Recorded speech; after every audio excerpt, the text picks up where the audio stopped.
नमस्कार. आज आपण बनवत आहोत उडदाची डाळ. त्यासाठी अर्धी वाटी उडदाची डाळ ही कुकरमध्ये शिजवून घेतली.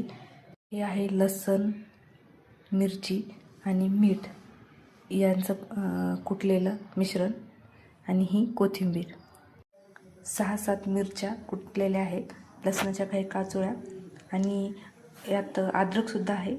अद्रक आपल्या चवीनुसार टाकायची थोडी आणि मीठ. कढईमध्ये तेल तापलं आहे, त्यामध्ये जिरे आणि मोहरी टाकली आणि ती चांगली तडतडू दिली. मिरची, अद्रक, मीठ आणि लसूण यांचं मिश्रण टाकलं. चांगलं फ्राय करायचं, याला लालसर होईपर्यंत. हळद टाकायची आणि आता शिजवलेली उडदाची डाळ त्यामध्ये टाकायची.